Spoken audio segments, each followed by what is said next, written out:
ठीक है, अब मैं आप लोगों को पूछ रही हूँ, जो आप लोगों ने पढ़ा है उसमें पहला नोट है introduction, right? Introduction of management. Last bench, am I audible? कोई इश्यू है किसी को सुनाई देने में? No, thank you. अब आप सुनिए, जो पहला नोट्स मैंने आपको दिया है वो है इंट्रोडक्शन ओवरऑल मैनेजमेंट के बारे में। उसमें शुरू होता है वो डेफिनेशन, मीनिंग से, डेफिनेशन से, कंसेप्चुअल फ्रेमवर्क है, उसके बाद कंट्रोल का थोड़ा सा मैंने प्रोसेस बताया है यहाँ पे बस आपकी जानकारी के लिए, ठीक है? कंट्रोल मैंने पढ़ाया नहीं आपको। Then process of management, process बोलो, फंक्शन बोलो, स्कोप बोलो, सब सेम है, ठीक है ना? प्लानिंग, ऑर्गेनाइजिंग, स्टाफिंग, कोऑर्डिनेटिंग या फिर directing and then controlling, that's it, ठीक है ना? उसके बाद हमने आपको पढ़ाया होगा कैरेक्टरिस्टिक्स ऑफ मैनेजमेंट या फिर फीचर्स ऑफ मैनेजमेंट, इतना ही बताया। फीचर्स में आपको बताया होगा कि डायनामिक है, फ्लेक्सिबल है, राइट, फ्यूचर ओरिएंटेड है, जो भी है 8-10 पॉइंट मैंने मैनेजमेंट के बारे में आपको बताया होगा, ठीक है ना? कि क्या क्या, not science and arts both है, ठीक है ना? मल्टी डिसिप्लिनरी है। याद आ रहा है ये सारे पॉइंट्स? ठीक है, सुना होगा तो जरूर याद आएगा अगर क्लास में सुने होंगे तो। These are the characteristics of management. उसके बाद जो हमारा नेक्स्ट है कैरेक्टरिस्टिक्स ऑफ मैनेजमेंट के बाद डिफरेंट लेवल्स ऑफ मैनेजमेंट, जिसमें मैंने 3 लेवल बताया है। क्या क्या? Top level, middle level and lower level management. Top level management के फंक्शंस बताए हैं मैंने, मिडिल लेवल मैनेजमेंट के फंक्शंस बताए हैं एंड लोअर लेवल मैनेजमेंट के फंक्शंस बताए हैं। याद है? ज्यादा नहीं है, सिर्फ 3-4 पॉइंट होंगे सब में, बेसिकली यही 4-5 पॉइंट है ना? एंड देन लास्ट में difference between administration and management बताया है, ये भी आपको समझाया था। इतने में क्या प्रॉब्लम है यार? इस नोट्स को पढ़ने में आएगा, यही से आएगा ज्यादातर। तुम्हारा 70 to 80% जो क्वेश्चन है, चाहे वो शॉर्ट नोट्स हो, चाहे वो लॉन्ग आंसर हो, चाहे वो ऑब्जेक्टिव्स हो, इतने में से ही है, करेक्ट? उसके बाद आते हैं नेक्स्ट, इवोल्यूशन में मैंने क्या क्या पढ़ाया है। इवोल्यूशन में आप लोगों को थोड़ा सा पढ़ाया है मैंने प्री साइंटिफिक, ठीक है ना? जिसमें मैंने आपको बोला था कि 4-5 लोगों के हिसाब से उन्होंने 1-2 पॉइंट पर डिस्कस किया है। इसमें से कुछ नहीं आएगा, ऑब्जेक्टिव कोई हो तो बस एक आधा ऑब्जेक्टिव होगा तो होगा, राइट? नेक्स्ट, इसके बाद मैंने आपको बताया कि what is scientific management, principles of scientific management and techniques of scientific management. कुछ दिक्कत है प्रिंसिपल ऑफ साइंटिफिक मैनेजमेंट में? बहुत दिक्कत है? पढ़ा है? नहीं पढ़ा है तो बहुत दिक्कत होना स्वाभाविक है, ठीक है? ये होगा, और मेरे पढ़ा देने से आपका दिक्कत खत्म हो जाएगा ये भी नहीं होगा, आपके पढ़ने से ही आपका प्रॉब्लम खत्म होगा। बाकी कोई स्टूडेंट है जिसने पढ़ा है साइंटिफिक मैनेजमेंट? कोई नहीं पढ़ा अभी तक? हाथ उठाओ। भूल जाते हैं थोड़ा, आप सिर्फ पॉइंट ही पढ़िए, एक्सप्लेनेशन छोड़ दीजिए, आप एक्सप्लेन कर लीजिएगा, ठीक है ना? नहीं होगा तो नहीं, क्योंकि अगर मैंने 10 नंबर में मान लो ये सवाल पूछा होगा तो आपको डिवीजन ऑफ वर्क लिखने के बाद डिवीजन ऑफ वर्क का एक्सप्लेनेशन भी देना पड़ेगा। लेकिन मेरे ख्याल से मैं 10 बार बता चुकी हूँ what is division of work, right? What is replacement of rule of thumb by science?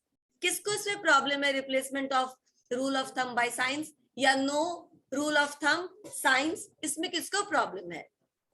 इस पॉइंट को समझने में किसी को दिक्कत है? No rule of thumb science या फिर replacement of rule of science by replacement of rule of thumb by science समझने में दिक्कत है? ठीक है, और किसको दिक्कत है? एक बच्चे को दिक्कत है यहाँ पे, तुम्हें भी दिक्कत है, और 2, 3, 4 आपको दिक्कत है नीरज? ठीक है, तुम्हें दिक्कत है, तुम नए स्टूडेंट हो, नहीं तुम्हें दिक्कत है, नहीं समझ में आता है replacement of rule of thumb by science? नहीं समझ में आया? आपको समझ में आया? नहीं समझ में आया? किसको किसको समझ में नहीं आया? फिर खड़े हो जाओ, मुझे लगता है मेजोरिटी को समझ में नहीं आया। ठीक है, ओके, बैठ जाइए अब आप सब लोग। बाकी सबको समझ में आया ना? एक मिनट सिद्धांत, बाकी सबको समझ में आया है ना? आप नए हैं, आपसे नहीं पूछ रही। शुभम है क्या क्लास में कहीं पे? नहीं है, ठीक है, शिवम जो भी नाम है, ओके। नेक्स्ट क्लास में भी मैंने शायद ये सब बताया था, है ना? कुछ पॉइंट बताएं, कुछ पॉइंट जहाँ पे आपको डिफिकल्टीज थी मैंने एक्सप्लेन किया था। तो किसको समझ में आया वो खड़े हो जाओ। Replacement of rule of thumb by science. जिसको समझ में आया है वो खड़े हो जाओ। समझ में आया है ना? गुड। बताइए क्या है। और बस सब लोग चुप रहो। हंस क्यों रहे हो तुम? क्योंकि उसको समझ में आ गया। It's such a bullshit। हंस क्यों रहे हो तुम? बोलो। कोई भी वर्ड को अंदाजे से नहीं करना चाहिए, इफेक्टिव मैनर में करना चाहिए। ठीक है, बैठ जाओ। रूल ऑफ थंब का मतलब किसको समझ में आया? बस अब मुझे ये बताओ। इस एक वर्ड है रूल ऑफ थंब, इसका क्या मतलब होता है? रूल ऑफ थंब का मतलब नीरज, यस बताओ। रूल ऑफ थंब का मतलब अंदाजा, गेस वर्क, और कुछ? Sit down. Predictions, right? Guess work, predictions. यानी अब सिंपल है, नो रूल ऑफ थंब यानी नो गेस वर्क। साइंस यानी आपका कोई भी काम गेसवर्क पे बेस्ड नहीं होना चाहिए, प्रेडिक्शन पे बेस्ड नहीं होना चाहिए। आपको ऐसा लगता है इसलिए आपने ऐसा किया, वो नहीं चलेगा। तो क्या चलेगा? साइंटिफिक कोई डेटा होना चाहिए, कोई कैलकुलेशन होना चाहिए। अगर एक आदमी 1 घंटे में 10 यूनिट बनाता है और आपको 100 यूनिट बनाना है, तो एक आदमी से आप कितना घंटा काम कर पाओगे? 10 घंटा। अब साइंटिफिक लग रहा है ये? समझ में आया क्या होता है साइंटिफिक? यानी कि आपका जो काम है, आपका जो मेथड होगा, आपका जो प्रोसेस होगा, वो साइंटिफिक डेटा पे बेस्ड होगा, वो लॉजिकल होगा, जिसको आप कभी भी प्रमाणित कर सकते हो कि ऐसा डिमांड हमने क्यों किया। एक सामान 100 रुपए में मिलता है और आपने मुझे 100 सामान खरीद के ला दिया, तो मैंने कितना मांगा आपसे? कितना पैसा मांगोगे? एक सामान 100 रुपए में दे रहा और 100 सामान लेना है, क्या 10,000 ना? अब क्या ये यहाँ पे कोई गेस वर्क है? कोई अनुमान है? 10,000 दे दीजिए, हमको लगता है हो जाएगा, ऐसा है? नहीं है ना? तो this is what scientific management says कि आपका जो काम है वो थंब ऑफ रूल पे नहीं होना चाहिए, वो किसी साइंटिफिक डेटा पे बेस्ड होना चाहिए। आप अगर कोई भी काम मांगते हैं, किसी भी चीज का डिमांड करते हैं या कोई भी प्रोसेस फॉलो करते हैं, you should have a data कि हमने ऐसा क्यों किया। आप उसको एक्सप्लेन कर पाइएगा कि मैंने ऐसा इसलिए किया। समझ में आया? क्योंकि आपके पास एक लॉजिक है इसके पीछे। काम आपने अपने अनुमान से कुछ नहीं किया। अगर आप किसी सीजन में, ठीक है, अगर मेट्रोलॉजिकल डिपार्टमेंट ने रेड अलर्ट किया तो पूछ सकता है ना वहां की सरकार, उड़ीसा की सरकार पूछ सकती है मेट्रोलॉजिकल डिपार्टमेंट से, आपने हमारे स्टेट में क्यों रेड अलर्ट किया? आपने बिहार में क्यों नहीं किया? आपने तमिलनाडु में क्यों नहीं किया? आपने महाराष्ट्र में क्यों नहीं किया? वो बोल सकता है ना कि इस एरिया में जवाद आने की संभावना है और ये हमारे इंस्ट्रूमेंट बोल रहे हैं। जो इंस्ट्रूमेंट स्पेसिफिकली यही मेजर करने के लिए बनाए गए हैं कि कहाँ पे क्या होने वाला है, किस तरह का मौसम में चेंजेस आने वाले हैं, हम इसके बेसिस पर बोल रहे हैं। और समझ में आया? वो रेड अलर्ट सही था ना? वो अनुमान के बेसिस पे नहीं था ना, वहां पे एक प्रूफ था। अब समझ में आया कि आपके पास जो scientific based, something should be based on scientific method, not on rule of thumb. तो रूल ऑफ थंब का सिंपल मतलब होता है आपको ऐसा लगता है, आपका अनुमान ऐसा कहता है, ठीक है ना? आपका गेस वर्क ऐसा कहता है। 43, 121, 97 all are absent in my class. Write down the roll number. 43, 121 and 97। कोई फायदा नहीं है। नाउ ये आपकी मर्जी है, आप क्लास करना चाहे करिए, नहीं करना चाहे छोड़ दीजिए, मैं अटेंडेंस नहीं बनाऊंगी। अगर आपको सीखना है तो आप ज्वाइन रह सकते हैं। Okay, clear? ये एक पॉइंट था साइंटिफिक मैनेजमेंट का। दूसरा पॉइंट डिवीजन ऑफ वर्क का, ये तो समझ में आया, ये भी नहीं समझ में आया? खड़े हो जाओ सब लोग कि नहीं समझ में आया। मैम, मेजोरिटी में ताकत होता है ओवरऑल। खड़े हो जाओ, जब समझ में आए तो कोई खड़े मत होना। ओके चलो, तो 2 point is clear. Third point क्या था? Scientific selection and training. ये समझ में आया या ये भी नहीं समझ में आया? थोड़ा थोड़ा समझ में आया। साइंटिफिक सिलेक्शन, सिलेक्शन का मतलब हमेशा होता है कि किस आप सबको बीसीए के लिए सिलेक्ट किया गया है, ठीक है ना? साइंटिफिक सिलेक्शन होगा। आपका बैकग्राउंड क्या है? मे बी बीसीए में, चलो एकेयू बीसीए की बात हम नहीं करते हैं, हम पीपीयू बीसीए की बात करते हैं। साइंटिफिक सिलेक्शन पीपीयू में इस बेसिस पे होता है कि यहाँ पे तो बिना मैथ्स के भी बच्चे आ सकते हैं, लेकिन वहां आपको समझने में ये पॉइंट ज्यादा आसानी होगा कि बिना मैथ्स बैकग्राउंड के बच्चे का एडमिशन नहीं होता है पीपीयू बीसीए में। क्यों नहीं होता है? क्योंकि आपको जो ज्यादातर प्रोग्रामिंग और ज्यादातर लैंग्वेज पढ़ना करना है, उसमें कहीं ना कहीं मैथ्स का आपको मैथमेटिकल डेरिवेशंस का आपको हेल्प लेना पड़ेगा, राइट राइट लेना पड़ेगा। तो आपके पास अगर बैकग्राउंड वैसा रहेगा तो आप जल्दी पिकअप कर लोगे। मेरे जैसे स्टूडेंट का एडमिशन हो जाएगा, 4 साल तक रह जाएगा फर्स्ट सेमेस्टर में, समझ में आएगा, तो कुछ समझ में ही नहीं आएगा, कभी मैथ्स किसी तरह 10th पास किया था। क्लियर हो रहा है तुम्हें? तो ये साइंटिफिक सिलेक्शन नहीं होता ना, नहीं होता ना, सिंपल है। जो लोग मैथ बैकग्राउंड के हैं वो आइए बीसीए में एडमिशन लीजिए, क्योंकि आपका ऑलरेडी इसमें थोड़ा एक्सपोजर है, आप अच्छे से जल्दी से कैच कर लेंगे। जिनका नहीं है वो नहीं कर पाएंगे, वो बीबीए में एडमिशन ले सकते हैं, वो बीबीए में या कोई भी नॉन टेक्निकल चीज में एडमिशन ले सकते हैं, राइट समझ में आ रहा है? साइंटिफिक सिलेक्शन, साइंटिफिक सिलेक्शन का बेस होता है कि जिस चीज में आपको ऑलरेडी थोड़ी बहुत जानकारी है या फिर बहुत जानकारी है, एटलीस्ट ऐसा बैकग्राउंड होना चाहिए कि हम आपको अब आते हैं ऑर्गेनाइजेशंस में। अभी तक तो आप पर थे हम लोग, अब आते हैं, ये सब एग्जांपल्स है याद रखने के लिए, समझाने के लिए। अगर ये कम पर है तो मुझे बताओ, मैं और 100 एग्जांपल दूंगी, लेकिन समझ लो साइंटिफिक सिलेक्शन का मतलब होता है कि आपको उस काम की जानकारी है। समझ में आए? अगर क्रिकेट के लिए हम कर रहे हैं, मान लो कि जूनियर क्रिकेट करवा रहे हो और इसमें से सिलेक्शन लेंगे हम अंडर 19 का, तो क्रिकेट का ही गेम करवाएंगे ना, या फुटबॉल खिला के क्रिकेट के लिए हम सिलेक्शन लेंगे? नहीं ना। फुटबॉल के प्लेयर अच्छा क्रिकेट खेलेंगे इसकी गारंटी है? नहीं है। तो एचआर के लोगों को हम एचआर के लिए जब हायरिंग करने जाएंगे तो वैसे लोगों को हायरिंग करेंगे ना जो एचआर का नॉलेज रखेंगे, जिनको प्रमोशन क्या है, ट्रेनिंग क्या है, मोटिवेशन क्या है, रिक्रूटमेंट एंड सिलेक्शन क्या है, एम्प्लॉय रिलेशनशिप क्या होता है, इसकी जानकारी है, राइट उनको लेंगे। जब हम सॉफ्टवेयर कंपनी के लिए जाएंगे प्रोग्रामर्स को लेने के लिए, तो उनको लेंगे जिनको C++ जावा प्रोग्रामिंग का नॉलेज है, उनको लेंगे। उस समय हम एचआर की हायरिंग तो नहीं करेंगे। यानी कि साइंटिफिक सिलेक्शन यानी कि वैसे लोगों का उस काम के लिए चयन जिनको उस काम का या तो एक्सपीरियंस है या नॉलेज है। नॉलेज यानी ठीक है अभी थ्योरेटिकल नॉलेज है, एक्सपीरियंस नहीं है, धीरे धीरे एक्सपीरियंस हो जाएंगे, या फिर ऑलरेडी आपको एक्सपीरियंस है, ज्यादा सिखाने की जरूरत नहीं है, आप ऑलरेडी जानते हैं, बस हमारे कंपनी में किस तरीके का काम होता है वो आप सीख लीजिए और काम करने लीजिए। This is what, this is scientific selection. यहाँ पर आपको लग रहा है ना कि लॉजिकल है ये, नहीं तो इलॉजिकल, कहीं भी दाएं बाएं किसी को बैठा दो, अब वो काम सीखे ना सीखे उसकी मर्जी, बाद में उसको फायर कर दो। समझ में आ रहा है?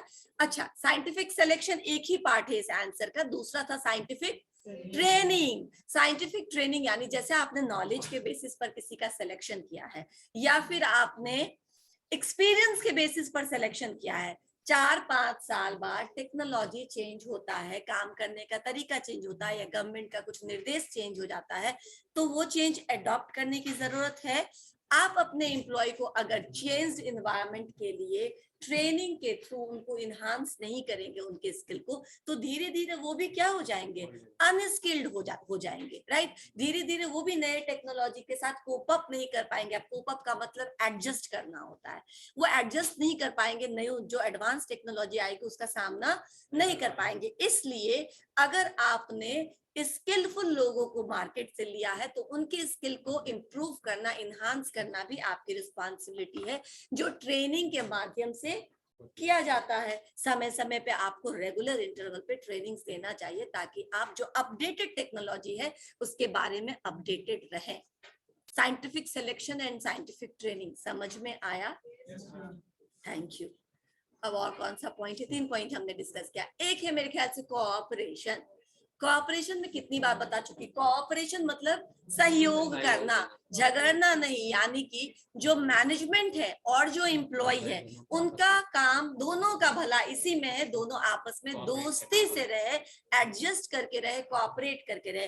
क्योंकि पुराने समय में हम देखे थे बहुत सारी क्रांति हो गई सिर्फ इसीलिए क्योंकि लेबर्स को लगता क्या था, होता था, ठीक है, लेबर्स को एक्सप्लॉइट करने की कोशिश रहती थी, किसकी, मैनेजमेंट की, जिनके पास पूंजी होता था। यानी कि capitalist are always trying to, क्यों मोबाइल खोल रखा है, क्या जरूरत है? मैं अभी कर सकती हूँ स्क्रीन शेयर लेकिन नहीं कर रही हूँ मैं, सुनो ना। ओके चलो कोई बात नहीं, देख लो। अब तुम अपना बुरा भला सोच सकते हो, ठीक है ना। अगर अभी तुमको व्हाट्सएप या फेसबुक करना है तो फिर एग्जाम परसों ही है, राइट।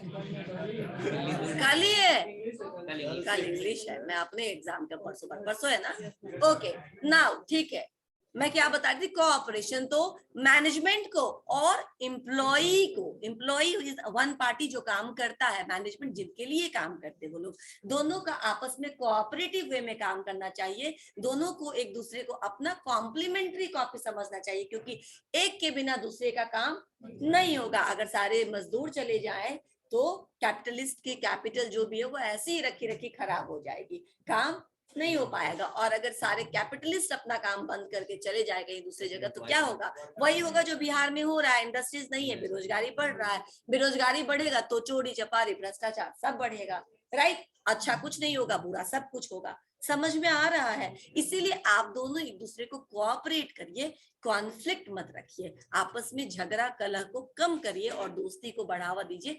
ठीक है, अगर किसी समय कैपिटलिस्ट का प्रॉब्लम है तो एम्प्लॉइज को, कैपिटलिस्ट कहने का मतलब मैनेजमेंट से, अब मेरा मैनेजमेंट का कोई प्रॉब्लम है तो एम्प्लॉय एडजस्ट कर ले, और एम्प्लॉय का प्रॉब्लम है तो मैनेजमेंट एडजस्ट करके एडजस्टिंग मोड में काम को कराना है, कोऑपरेटिव वे में। इसको हमने मेंटल रिवॉल्यूशन भी बोला था टेक्निक के टाइम में, राइट। मेंटल रिवॉल्यूशन मतलब ये कैसे होगा, when you having change on mental level, और मेंटल लेवल पे दोनों के मानसिक लेवल पे ये परिवर्तन होने की जरूरत है। और ये एक नहीं होगा, क्योंकि हम बढ़ते हैं किसी चीज के साथ तो बचपन से बढ़ते हैं, तो जो थोड़ा थोड़ा करके हम 10 साल 20 साल 25 साल में जो लर्न करते हैं ना, वो थोड़ा थोड़ा करके करते हैं, तो अचानक से हम अनलर्न नहीं कर सकते किसी चीज को। लेकिन जरूरत है धीरे धीरे अपने एटीट्यूड को, अपने थॉट प्रोसेस को चेंज करने का, ताकि आप ज्यादा अच्छा कर सके अपने फील्ड में। समझ में आया? कोऑपरेशन, एम्प्लॉय और एम्प्लॉयर के बीच में कोऑपरेटिव बिहेवियर, दैट्स इट। अब इसको एक्सप्लेन तुम्हें जैसे भी करना है, समझ में आने के लिए यही एक चीज है। एंड देन लास्ट क्या था इसमें, एक और मैक्सिमम आउटपुट था, ठीक है ना। मैक्सिमम आउटपुट का सिंपल मतलब है कि आप कैसे अधिक से अधिक, कम से कम रिसोर्सेज में कैसे अधिक से अधिक आउटपुट जनरेट कर सकते हैं। यानी कि वो कैसे हो सकेगा maximum output, when you have optimally utilise all the resources, चाहे वो फिजिकल रिसोर्सेज हो, चाहे वो फिनेंशियल रिसोर्सेज हो, चाहे वो ह्यूमन रिसोर्सेज हो। जब आपने इनका सही तरीके पे यूज किया, अगर आपने साइंटिफिक सिलेक्शन एंड रिक्रूटमेंट किया होगा तो ही आप अच्छे से यूटिलाइज कर पाएंगे ना मैन पावर को, या फिर मैन पावर को यूटिलाइज नहीं कर पाएंगे अगर आपने उनको अच्छे से नहीं क्या। मान लो कि आपने गलत सलत सिलेक्शन कर लिया है, ठीक है ना, एचआर डिपार्टमेंट के लिए आपने मार्केटिंग के लोगों को डाल दिया है, किसी तो रिसोर्सेज बर्बाद कर रहे हैं। यानी कि टू मेक श्योर कि आपका कम से कम रिसोर्सेज में अधिक से अधिक आउटपुट हो, आपको क्या करना पड़ेगा, ऑर्डर में रखना पड़ेगा। फिजिकल हमने ऑर्डर भी पढ़ा था बाद में, ठीक है ना, एडमिनिस्ट्रेटिव में, अभी कंफ्यूज मत होना। यानी कि सही, यहाँ पे इन्होंने साइंटिफिक सिलेक्शन टर्म यूज किया है। साइंटिफिक सिलेक्शन मतलब जो जिस काम को करने लायक हो उसको वहां पे एडजस्ट करना पड़ेगा। मैक्सिमम आउटपुट के लिए एक और चीज मैंने बताया था आपको, स्टैंडर्डाइजेशन। स्टैंडर्डाइजेशन भी नहीं याद होगा किसी को भी। स्टैंडर्ड मतलब एक जैसा प्रोडक्ट, समझ में आ रहा है? स्टैंडर्ड मार्कर वाला एग्जाम्पल जो मैंने एक ही एग्जाम्पल दिया था, एक जैसा अगर प्रोडक्ट रहेगा, मार्कर वाला एग्जाम्पल भी छोड़ो, घर में जो मैंने रोटी पराठा और पूरी का एग्जाम्पल दिया था उसको याद रखो। सब लोगों को अगर एक चीज खाना है तो वो जल्दी होगा, एक तरह का डो बनाना होगा, एक बर्तन को गर्म करना पड़ेगा और जल्दी जल्दी काम हो जाएगा। लेकिन अगर सबका अलग अलग ऑर्डर होगा तो 2-3 बार ऑफ ऑन करना पड़ेगा, 2-3 बर्तन को अलग अलग डो तैयार करना पड़ेगा, और किसी का भी तवा गरम करो, कभी कढ़ाई गरम करो, कभी तेल गरम करो, you will take more time, ठीक है ना, क्योंकि स्टैंडर्ड प्रोडक्ट नहीं है आपका। एक प्रोडक्ट रहेगा, मैक्सिमम उतने ही समय में आप 20 रोटी बना लोगे, और अलग अलग चीज के लिए आपको थोड़ा समय भी ज्यादा चाहिए और काम भी आपका स्लो हो जाएगा। होता है ना स्लो, होता है कि नहीं होता है? तो जब आपने थोड़े से के लिए आपको टाइम का ज्यादा फर्क पड़ रहा है, आपको मेहनत भी थोड़ा ज्यादा करना पड़ रहा है, तो जहां हम हजारों लाखों की संख्या में प्रोडक्शन कर रहे हैं वहां कितना फर्क पड़ता होगा? बहुत ज्यादा फर्क पड़ता होगा। अगर आप चाहते हैं कि आपका कम समय में, कम लोगों में, कम फिनेंशियल रिसोर्सेज में और कम रॉ मटेरियल में अधिक प्रोडक्शन हो, तो क्या करिए, एक जैसा प्रोडक्ट बनाइए। अब एक जैसा प्रोडक्ट, हम हर एक प्रोडक्ट एक जैसा नहीं बना सकते, लेकिन वो सारे प्रोडक्ट जिनका मार्केट में बहुत ज्यादा डिमांड है, ठीक है ना, वो एक जैसे बनाए जाते हैं। इसीलिए आपको कलम, कॉपी, बहुत सारे बैग्स जो एक जैसे बल्क में उठते हैं मार्केट में, राइट। यूनिफॉर्म एक जैसा होता है, बल्क में बनाया जा सकता है, लेकिन जो कस्टमाइज्ड प्रोडक्ट्स होते हैं या जो बहुत एक्सपेंसिव प्रोडक्ट होते हैं, जो बहुत कम डिमांड होता है मार्केट में, कुछ लोग ही डिमांड करते हैं, उसके कम बनाए जाते हैं।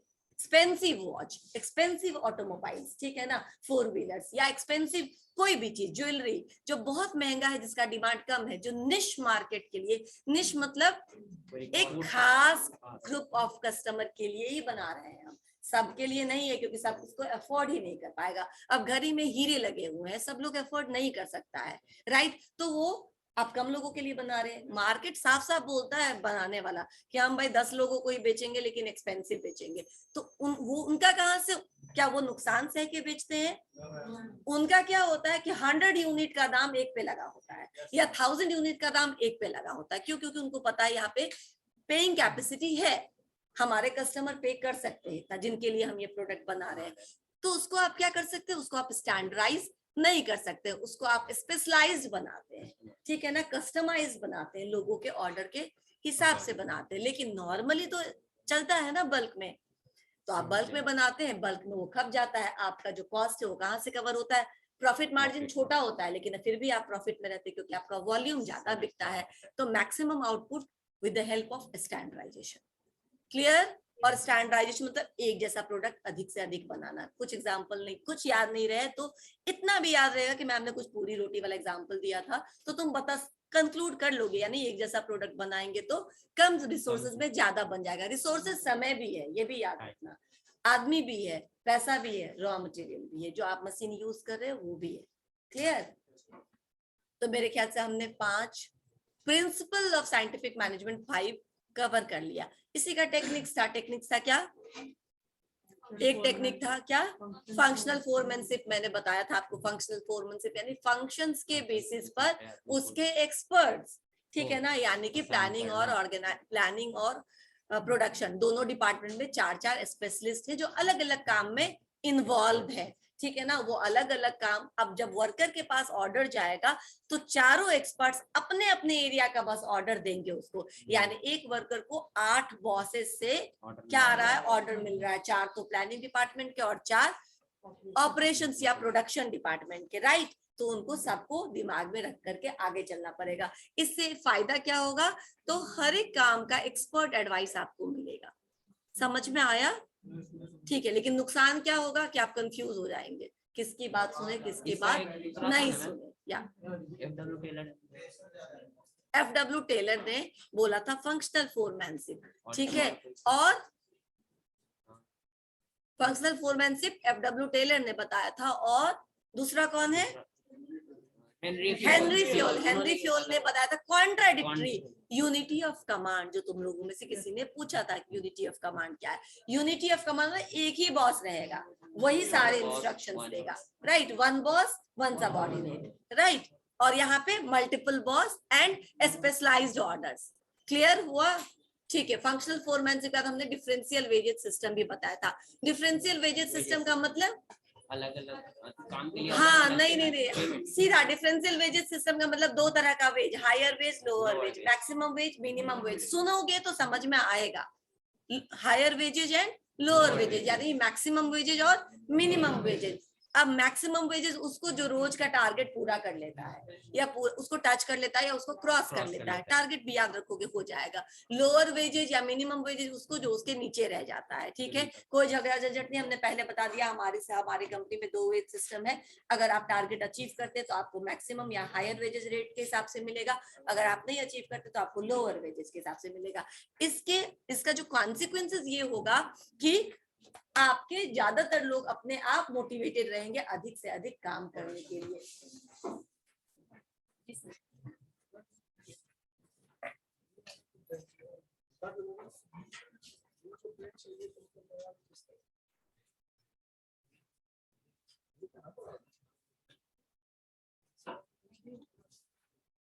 ओके, ठीक है। मैंने बोला कि lower wages and higher wages. अच्छा, ठीक है। मैंने बोला इससे क्या होगा हेल्प? जिनको लोअर वेजेज या मिनिमम वेजेज मिल रहा है उनको क्या होगा? वो भी मोटिवेट होंगे कि हम ज्यादा यूनिट प्रोड्यूस करके जाए, ताकि हम भी मैक्सिमम वेज रेट से पैसा लेकर के जाए, राइट। लेकिन इसका एक ड्रॉबैक भी मैंने आपको बताया था कि when we are counting quantity only we can compromise on quality. इसमें कोई डाउट है? ठीक है। डिफरेंशियल रेट सिस्टम के बाद मेंटल रिवॉल्यूशन जो मैंने बताया माइंडसेट पे, माइंडसेट में चेंज का रिवॉल्यूशन मतलब बहुत बड़ा चेंज लाना पड़ेगा। It's not just change, it's revolution, यानी पूरे दिमाग में जो आपका थॉट प्रोसेस है उसको बदलिए। अब तक जो इतना क्रांति, फ्रांस की क्रांति, रूस की क्रांति, लेनिन और मार्क्सवाद कर लिए, ये सब इसी का जरिए, क्योंकि आप झगड़ते आए हैं, मत झगड़िए, दोनों को एक दूसरे की जरूरत है, कोऑपरेट करके चलिए, ठीक है। उसके बाद और क्या पॉइंट था, जल्दी बताओ। एडवांटेज नहीं, अभी 2 पॉइंट और बचे होंगे, अभी 3 ही पॉइंट हमने एक्सप्लेन किया साइंटिफिक टेक्निक्स में। Scientific task planning, yes, scientific task planning में मैंने क्या बताया था कि आपको एडवांस में प्लानिंग करना, और आपको साइंटिफिक स्टडी ऑफ टास्क बोला था मैंने, साइंटिफिक टास्क प्लानिंग नहीं, साइंटिफिक स्टडी ऑफ टास्क या वर्क, दोनों सेम है, जॉब भी रहेगा तो भी सेम रहेगा। यानी scientific study of task, job या वर्क का मतलब है कि आप किसी भी जॉब के 4 कंपोनेंट होते हैं, उसके मेथड, उसके टाइम कितना लगेगा, मोशन यानी कितना मूवमेंट की जरूरत है, और फटीग, इन चारों का स्टडी करके आप काम शुरू करिए, आप प्लानिंग शुरू करिए, तभी वो साइंटिफिक प्लानिंग हो पाएगा। क्योंकि टाइम कितना लगेगा पहले पता होना चाहिए, टाइम एंड कॉस्ट आपको पता होना चाहिए, मेथड क्या आप करेंगे, क्योंकि बहुत सारे मेथड से काम किया जा सकता है, तो वो जो आपके सिचुएशन में, आपकी अवेलेबिलिटी ऑफ रिसोर्सेज में सबसे कन्वीनियंट प्रोसेस है, राइट। क्योंकि मैंने कहा आपके अवेलेबिलिटी ऑफ रिसोर्सेज, आपके पास जो रिसोर्सेज ज्यादा है और जो रिसोर्सेज कम है, उसके हिसाब से तुम प्रोसेस चुनते हो ना, या किसी भी तरह का कोई प्रोसेस चुन लोगे, अपने हिसाब से चुनोगे ना, तो according to the availability of resources you choose any method जो आपके लिए फायदेमंद है, ठीक है। तो मेथड का सिलेक्शन, टाइम कितना लगेगा, और फटीग स्टडी मतलब कितने काम के बाद एक आदमी थक जाता है तो उसको गैप दोगे ना, या एक आदमी एक दिन में 10 यूनिट प्रोड्यूस कर सकता है और तुमको 10 यूनिट प्रोड्यूस करता है तो 10 घंटा तुम काम करा लोगे उससे, नहीं, उसको इंटरवल दोगे। तो अब तुमको ये भी लेके चलना पड़ेगा कि 1 यूनिट से हम एक आदमी से एक दिन में 10 यूनिट नहीं बन पाएगा, क्योंकि 1 घंटे का हम उसको ब्रेक देंगे और 8 घंटे का वर्किंग आवर है, तो कितना भी काम करेगा तो 7 यूनिट ही प्रोड्यूस कर पाएगा, राइट। अब 3 किसी और से करवाना होगा। समझ में आ रहा है क्या है लॉजिक, क्या है साइंटिफिक मेथड, क्या है replacement of rule of thumb. Rule of thumb मतलब आपका गेसवर्क, हाँ, जिससे आपको लगता है वो मत करिए, जो आप होता है, ठीक है ना, उसके लिए आप थोड़ा कैलकुलेशन कर लीजिए पहले, ताकि आप उसके बेसिस पे काम कर सके, राइट। ओके, तो साइंटिफिक टास्क प्लानिंग यानी इन चारों चीज का, मेथड का, टाइम का, मोशन का और फटीग का, इन चारों की स्टडी करने के बाद आप प्लान को बनाइए ताकि आप सही तरीके से आगे उसको एग्जीक्यूट कर सके। साइंटिफिक स्टडी ऑफ वर्क, चारों पॉइंट इसमें कवर हो जाएगा। और एक और पॉइंट होगा, जल्दी बताओ कौन सा पॉइंट है, या एक और कोई पॉइंट होगा, क्या है? अच्छा, स्टडी ऑफ वर्क अलग है, ठीक है। साइंटिफिक टास्क प्लानिंग मतलब साइंटिफिक स्टडी ऑफ वर्क में यही चारों पॉइंट है जो मैंने आपको बताया है, ठीक है ना। एंड साइंटिफिक टास्क प्लानिंग मतलब advance planning, planning in advance, ठीक है, on the basis of your study of job या स्टडी ऑफ टास्क, ठीक है ना, उसके बेसिस पर जो आप टास्क को प्लान करते हैं। साइंटिफिक प्लानिंग मतलब ऑलवेज थिंकिंग इन एडवांस की who is going to do this, what is going to be done, where it is going to be done, when it is going to be done, and how much budget it requires and which process we are going to follow. जितने भी W and H है, इसका answer आप कहाँ पर करेंगे? Scientific task planning में। समझ में आया? और क्या नहीं समझ में आया? ये तो अभी तक हमने साइंटिफिक मैनेजमेंट ही डिस्कस किया। इसी तरह एडमिनिस्ट्रेटिव आपको पढ़ा चुके हैं, ब्यूरोक्रेटिक आपको पढ़ाया है कि नहीं पढ़ाया, मुझे याद नहीं, बिल्कुल नहीं पढ़ाया है, कुछ भी नहीं पढ़ाया है। स्केलर चेन बता देती हूँ। स्केलर चेन और यूनिटी ऑफ कमांड में तुम्हें कंफ्यूजन था। यूनिटी ऑफ कमांड का मतलब होता है कि वन बॉस वन सबऑर्डिनेट, सारे ऑर्डर एक ही पॉइंट आएंगे, 4 अलग अलग पॉइंट से या 8 अलग अलग पॉइंट से नहीं आएंगे, so that you can avoid confusion and conflict both, right. ना कंफ्यूजन होगा ना कॉन्फ्लिक्ट होगा। और उसके बाद जो नेक्स्ट है आपका साइंटिफिक यूनिटी ऑफ कमांड, समझ में आया?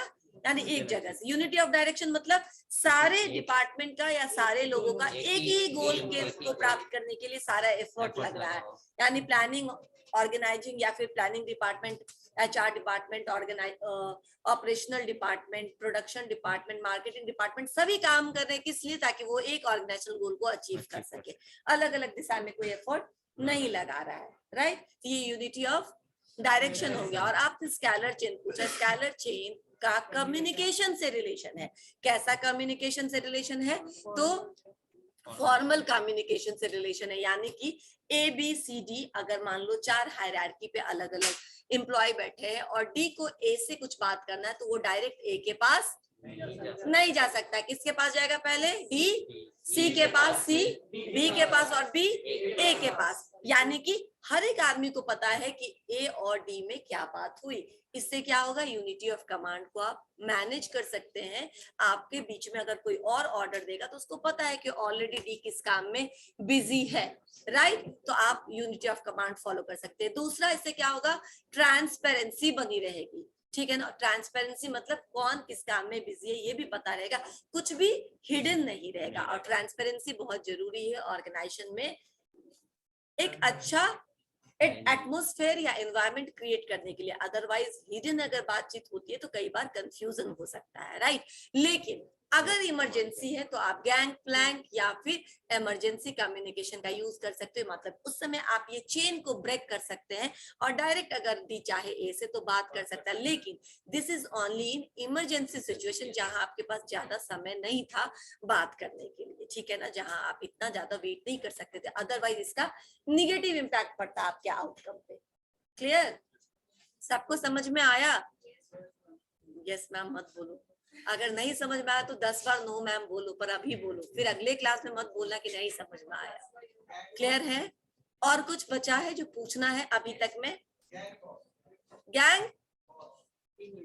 गैंग बॉस मैंने बोला था, नाम भी थोड़ा अजीब सा लगता है, तो तुम याद रखो कि गैंग बॉस का मतलब है टीम लीडर, पूरे के पूरे गैंग का जो बॉस है, राइट? यानी कि जो उस काम को कर रहा है, जो 20 का टीम है या 30 का टीम है या 50 का टीम है, उसको लीड करने वाला, यानी उनके ओवरऑल परफॉर्मेंस पर नजर रखने वाला, उनको गाइड करने वाले को हम टीम या गैंग बॉस बोलते हैं। जैसे प्रोडक्शन प्रोसेस से रिलेटेड ये नाम है ना, जो प्रोडक्शन में है, तो जो भी प्रोडक्शन का बैच है उसमें जितने लोग लगे हुए हैं उनको सुपरवाइज करने के लिए एक आदमी रहेगा जिसको हम गैंग बॉस बोलेंगे, ठीक है? टीम लीडर टाइप ऑफ, ठीक है?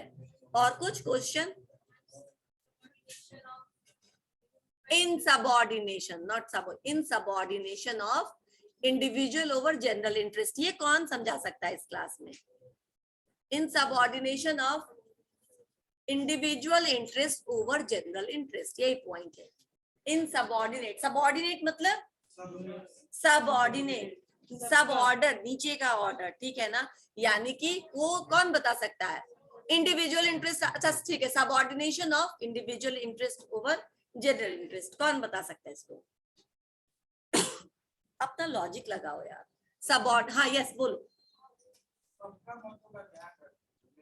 बिल्कुल, जो सबका जिसमें हित हो। जनरल इंटरेस्ट की बात हम पहले करेंगे, इंडिविजुअल इंटरेस्ट की बात बाद में करेंगे, पहले नहीं करेंगे। यानी individual interest will become down at the down of the stair, right? और सबसे पहले किसको तवज्जो देंगे? ऑर्गेनाइजेशन के ओवरऑल इंटरेस्ट को। यानी किसी एक के इंटरेस्ट की बात करके कोई पॉलिसी, कोई नियम, कोई भी प्रोसेस नहीं करेंगे। सबसे पहले जिसमें ऑर्गेनाइजेशन का हित होगा वो रखेंगे, उसके बाद आती है इंडिविजुअल्स की बारी, राइट?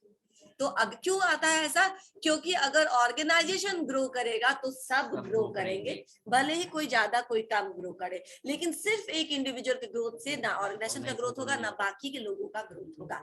इसीलिए ऑर्गेनाइजेशन के ग्रोथ को सबसे इंपॉर्टेंस देना। दैट यही मतलब है सबऑर्डिनेशन ऑफ इंडिविजुअल इंटरेस्ट, यानी इंडिविजुअल इंटरेस्ट को नीचे रखो।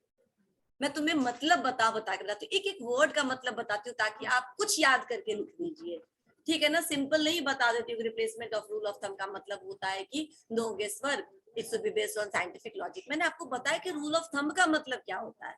और रूल ऑफ थंब जब लिखा है रिप्लेसमेंट, तो रिप्लेस कर दो रूल ऑफ थंब को, किस चीज से? साइंस से। सिंपल, मैं इतना वर्ड आपको ब्रेक कर करके बताती हूँ, और क्या करूं मैं जिससे आपको समझ में आए।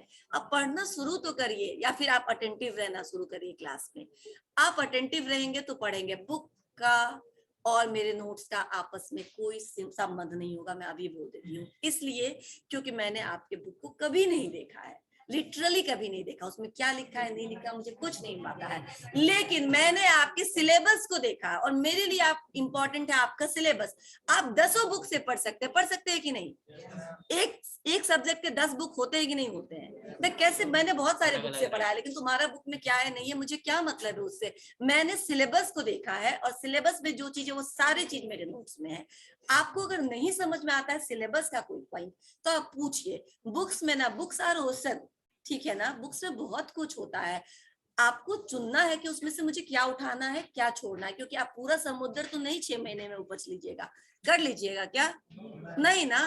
तो आपको मैंने आपके हिसाब से दिया, अगर आप और ज्यादा गोता लगाना चाहते तो जरूर बुक पढ़िए, ठीक है, लेकिन मेरा जो है वो कस्टमाइज है। बुक और नोट्स के बीच में कोई कंफ्यूजन मत लाओ, बुक भी अच्छा है, बुक में भी सारी बातें लिखी हुई है, लेकिन बुक आपको कवर करना है, आपको पढ़ना, पढ़ के ये नहीं समझ में आता पूछे कि मैम ये पॉइंट मैंने बुक में पढ़ा नहीं समझ में आया, मैम बता दीजिए, यही मैं कर सकती हूँ ना।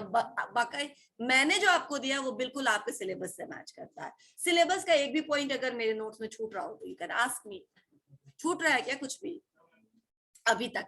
आगे तो पढ़ेंगे तो पता चलेगा, राइट? यस,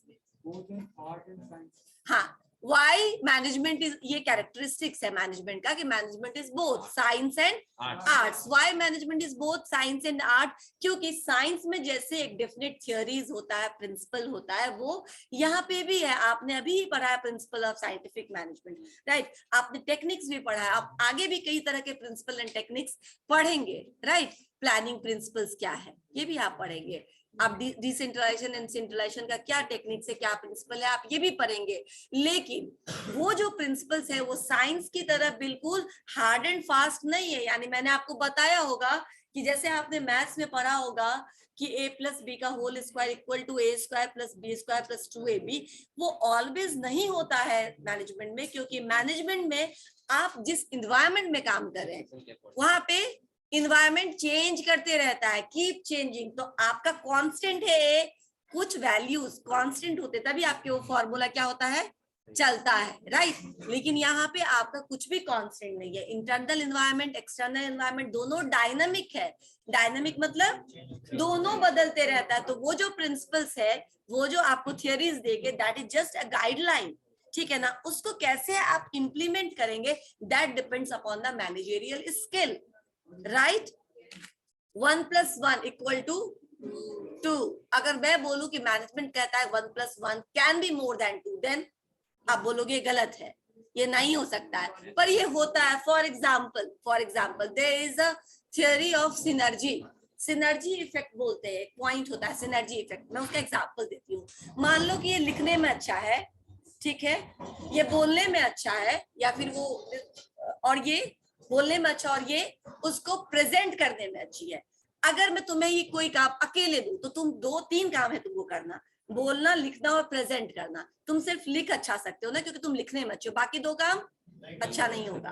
तुम एक काम अच्छा कर सकते हो, बोल सकते हो अच्छा, लेकिन प्रेजेंट करना और लिखना का काम तुम खराब कर दोगे। और तुम सिर्फ एक काम अच्छा कर सकते हो, क्या? प्रेजेंट अच्छा कर दोगे, लेकिन लिखना और डिस्क्राइब करना नहीं हो पाएगा तुमसे, राइट? सिर्फ प्रेजेंटेशन, यानी प्रेजेंटेशन बनाने की बात कर रही हूँ मैं, ठीक है ना? जो हम जो भी प्रेजेंटेशन बनाते वो तुम अच्छा बना लोगी, लेकिन तुम एक्सप्लेन नहीं कर पाओगे। अगर आप तीनों को जोड़ दे तो आप अलग अलग इंडिविजुअली जो कर सकते थे उससे ज्यादा अच्छा करोगे कि नहीं कंबाइन होकर के। यही होता है सिनर्जी इफेक्ट। यहाँ पे 3 का मतलब आप सिर्फ अपना अपना बेस्ट नहीं दोगे, आप तीनों अपना बेस्ट अगर मिला दोगे तो सारा काम बेस्ट हो जाएगा। यानी 3 काम का कॉम्बिनेशन था ना, सारे काम अच्छे हो जाएंगे। नॉट जस्ट कि आपको मिलाने से इंडिविजुअली क्या होगा, एक काम अच्छा होगा तुम तीनों का, बाकी 2 काम नहीं होगा, लेकिन तीनों को क्लब कर देंगे तो तीनों काम अच्छा होगा।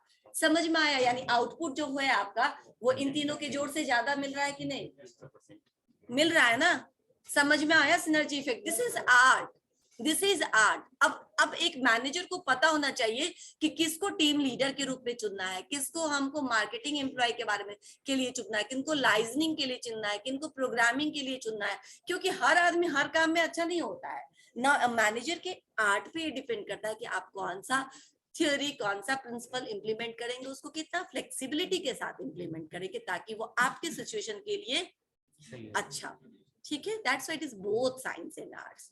Principle and theories are there, but you have to implement it according to your situation according to the circumstances, right.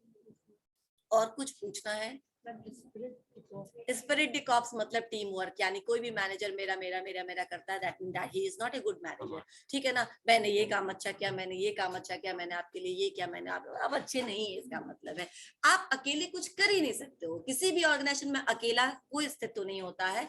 मैंने आपको भी बताया भी तो होगा किसी मैनेजमेंट थियरी में कि ऑलवेज इंडिविजुअल रिप्रेजेंट्स ग्रुप, ठीक है ना। यानी ऑर्गेनाइजेशन में इंडिविजुअल का कोई नहीं होता। अगर कोई इंडिविजुअल एक चीज बोला, इसका मतलब वो पूरे ग्रुप का हो सकता है कि इसमें और भी लोग हैं जो इसी मान्यता को बिलीव करते हो। यानी कि अगर मैनेजर हम का यूज करे, हम सभी का यूज करे कि हम सभी ने मिलकर अच्छा किया, दैट मीन्स कि स्पिरिट डिकॉप्स। आप अपने टीम मेंबर्स में एक टीम भावना को जनरेट करने की कोशिश कर रहे हो। सब कुछ आपने ही अच्छा किया, सारा फायदा आपको ही होने वाला, तो हमारा क्या बनता है, ठीक है ना। फिर हम तो अपना बैठे रहेंगे, जो काम दोगे कर देंगे जस्ट क्योंकि जॉब है।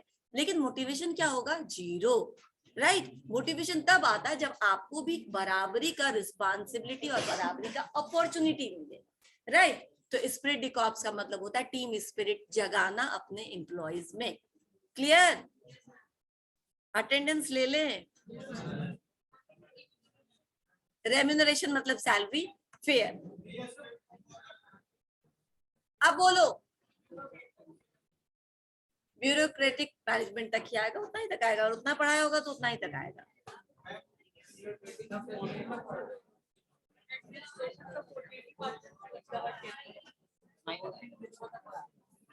Okay, clear? ऑनलाइन स्टूडेंट्स है आज 18,